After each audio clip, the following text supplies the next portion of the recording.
ओम शांति। आज सतगुरुवार के दिन मैं भोग लेकर के बाबा के पास पहुंची। बाबा जैसे कि पहले से इंतजार कर रहे थे और बाबा एक बहुत सुंदर पहाड़ी के ऊपर खड़े हुए थे। बाबा ने ऐसे ही दोनों बाहें पसारी। कुछ बच्चे बाबा के सामने पहाड़ी के नीचे इमर्ज हुए। फिर बाबा ने दोबारा कहा, आओ मेरे सभी लाडले बच्चे। तो देखते ही देखते क्या देखती हूँ कि बहुत से भाई बहने बाबा के पास पहुंच गए हैं और बाबा ने कहा, आओ सब बच्चे उड़ करके और मेरे पास पहुंचो। और बच्चे बहुत खुश होते हैं, बाबा के पास हमको जाना है। लेकिन वहाँ जाने के लिए तो 3 गेट बने हुए थे। पहला गेट ऐसा था जिसमें लिखा हुआ था खुशियों की बहार। और जैसे बच्चे वहाँ पहुँचते हैं, बाबा बाबा कहते हैं, तो उनके अंदर इतनी खुशी होती है। और क्या होता है, उस गेट से पुष्पों की वर्षा उनके ऊपर होने लगती है।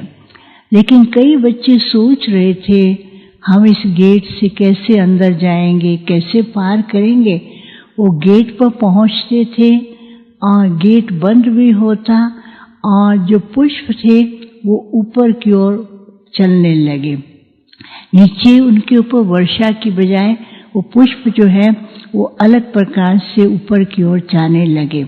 और फिर जैसे ही वो नीचे दूसरे गेट की ओर गए तो दूसरे गेट में लिखा हुआ था बेहद की वैराग्य वृत्ति।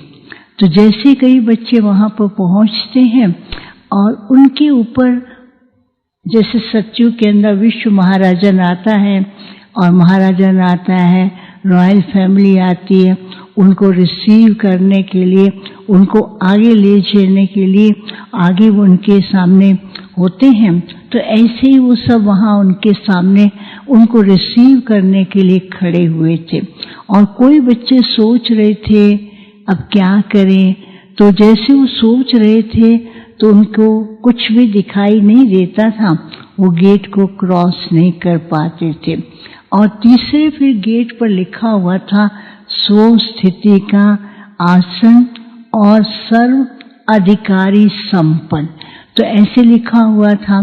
तो जो बच्चे अपने स्व स्थिति के आसन स्वरूप में थे और बाप के द्वारा प्राप्त हुए अधिकारों का जो उन्हें प्राप्ति है उसके स्वरूप थे, वो उस गेट पर पहुंचते थे तो बाहर जाते उनका इतना सुंदर श्रृंगार जैसे कि कोई देवी या देवता का श्रृंगार किया हो।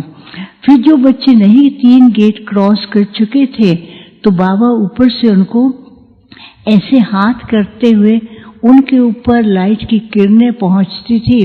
फिर उनको वही स्मृति आती थी पहले गेट में जो रुके हुए थे, खुशियों की बहार। तो खुशियों की बहार में इतना वो खुशी में नाचते, बाबा मिला, सब कुछ मिला, इस खुशी में वो खो जाते थे। वो गेट क्रॉस करते फिर से उनके ऊपर पुष्पों की वर्षा होने लगी। फिर दूसरे बच्चों के लिए बाबा ने क्या किया, जैसे दूसरे गेट के पास जाते हैं तो बाबा ने अपना हाथ उंगली की तरह से दिया और जैसे बाबा के हाथ की उंगली पकड़ते हैं तो वो जैसे उड़ जाते हैं और वो बेहद के वैराग्य की स्थिति का अनुभव करते हैं। और उनके स्वागत के लिए, उनको रिसीव करने के लिए आगे सजे सजाए हुए लोग खड़े हैं। फिर तीसरे गेट के पास जैसे वो पहुंचते हैं तो बाबा उनको फिर से याद दिला रहे हैं, बच्चे क्यों भूल गए हो, तुम्हें याद नहीं है कि बाप ने तुम्हें अपनाया है और बाबा ने सब प्रकार के अधिकार बच्चों को दिया है। इस स्मृति में रहो। तो जैसे उस स्मृति में आते हैं तो हर एक को बहुत सुंदर आसन मिलता है और उस आसन पर विराजमान होते हैं और इष्ट देव के रूप में वो दिखाई देते हैं। फिर बाबा जब देखते हैं सब बच्चों को इष्ट देव के रूप में, तो बाबा ने कहा कि देखो समय अनुसार सभी भगत और सभी मनुष्य आत्माएं अपने इष्ट को ढूंढ रही हैं और वो सोच रही हैं कहीं किनारा मिले, कहीं सहारा मिले, कोई हमारी पुकार सुने।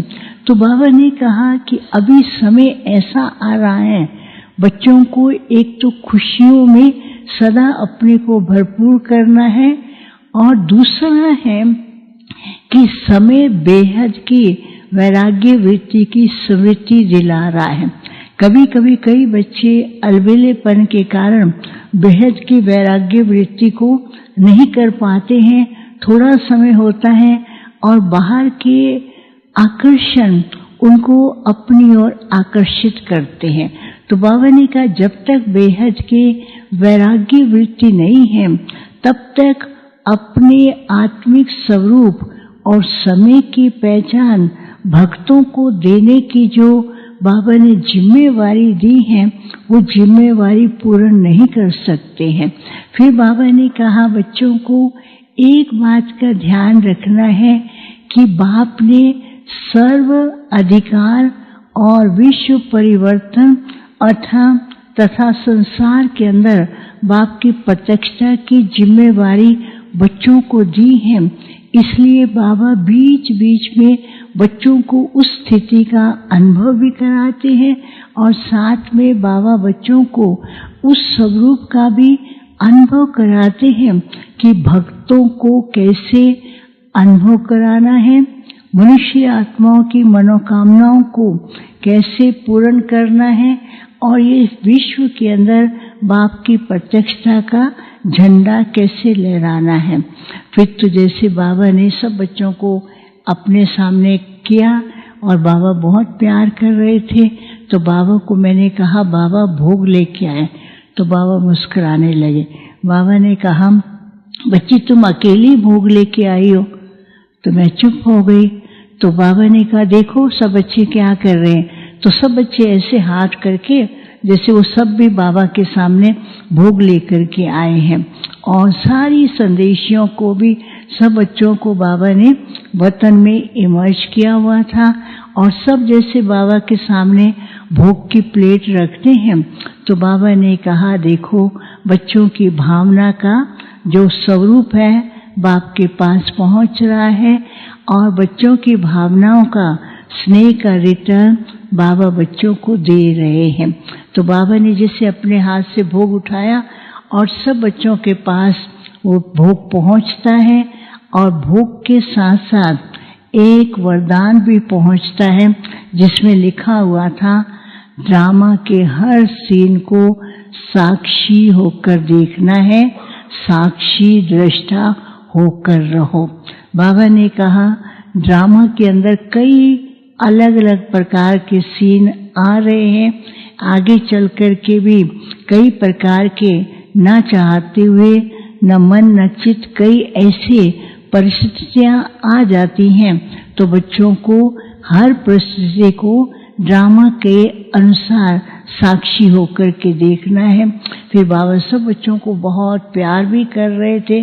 बाबा ने कहा बाप को मालूम है कि बाबा के घर आज लाडले बच्चे आए हैं, तो बाबा सबको बहुत दृष्टि दे रहे थे। भोग स्वीकार किया और सबको भोग भी खिलाया और सबको एक वरदान दिया, साक्षी होकर के ड्रामा के हर सीन को देखना है, साक्षी दृष्टा होकर रहना है। ओम